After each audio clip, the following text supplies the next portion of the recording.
that box and put inner mate under it. And notice if you've marked that adult parent is either a plus or minus. You know, those of you who had a difficult relationship with someone, you may say, oh yeah, minus, minus. Well, that's exactly right. Or it may be plus, plus. You just used a different term when you said, are they more like your adult parents' personality? Personality and behavior. Because before you were saying how they were as a wife or as a husband, which is different from. Well, yeah, but how would personality was elicited in the relationship? So I'm talking about what the behavior between them. I'm definitely asking you about their relationship, your mother as an adult with your father as an adult. So what if it's hard to do that? What if it doesn't really fit? Well, that's fine, you know, it's like sometimes it's just a question that we didn't really know our parents as adults. The majority of us now, in this generation, kids know their parents as adults more.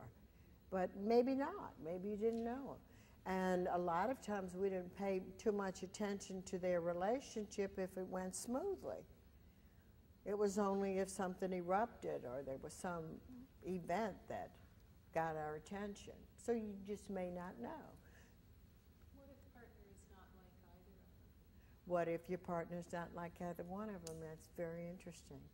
That I'd be very curious. Then sometimes my first question is, are you the second child? You're not the second child? Okay, then we'll get to that. I'm always curious when that doesn't matter. So now that you've got all that information, now, and I've always said this, at this point, if any of you have felt friendly toward me, this is the point when you may change your mind. I want you to put your name on the other. Got one, lost one. So that if you have your mate's name on number 2, you put your name on number 3. If you have your mate's name on number 3, you put your name on number 2. Remember, this is not a gender-based question.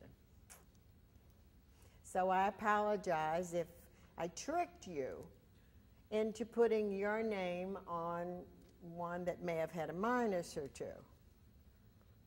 And the reason that I do it that way is because it just works better.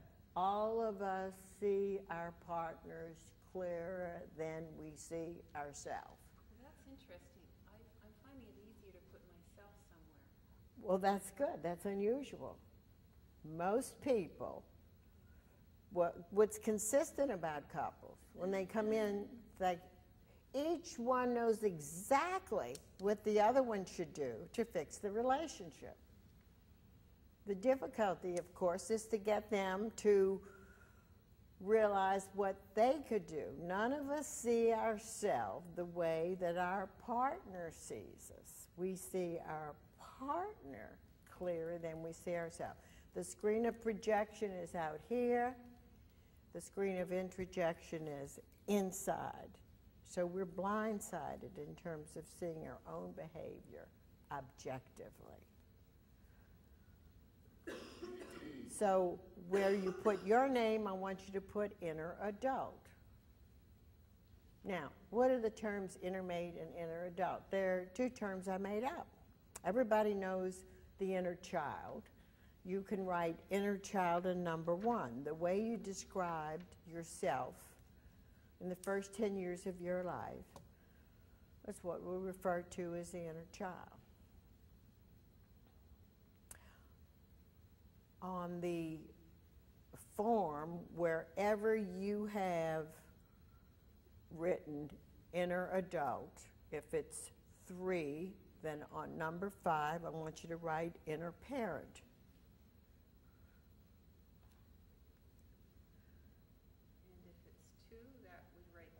And number 4.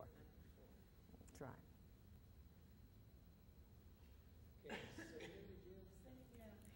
Right. What I'm talking about is inner mate role model, inner adult role model, and whichever of those two people, those two role models, was your inner adult role model, I want you to put inner parent in the section under that, so that if your mother is your inner adult role model in a couple relationship, then she's also your inner parent role model.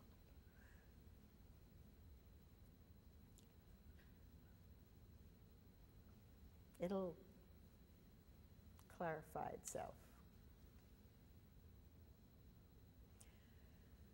And now,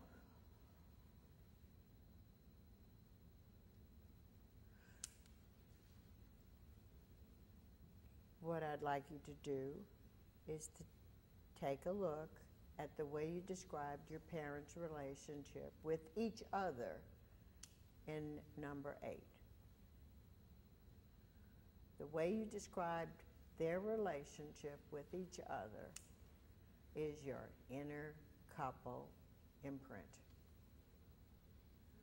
If it's minus or plus, if it's minus, minus, if it's plus, plus, that is the relationship script. That is the training that you got, day in, day out, night in, night out. Maybe for 10 years, maybe less than that. I ask each of you to describe what was going on in your home in the first 10 years, and I'm really not that interested in the first 10 years. I'm really interested in the first 3. But if I asked you what was going on in the first 3, none of you would have anything to write on that paper, because you consciously really didn't know. Your left brain was not there recording everything. Your right brain was. Actually, you learned some data in your left brain, but all of the feeling data, all of the tonalities went in through your right brain. And at 3 years of age, your right brain sealed off from your left brain. So what you're looking at in number 8 is your couple script. This is the relationship. This is the feeling. This is the general atmosphere that you were born into, and what was going on with them in the first 3, in the first 5. Mark Twain, St. Augustine say, "Give me a child until he's 5, and he's mine forevermore." But the first 10 years imprinted on you. And what I have found is that people repeat. For instance, my father is my inner adult. I could go back and forth, but I would describe him like that, 2 pluses and a minus. But anyhow, he's my inner adult. When I was in high school, I had a high school sweetheart, and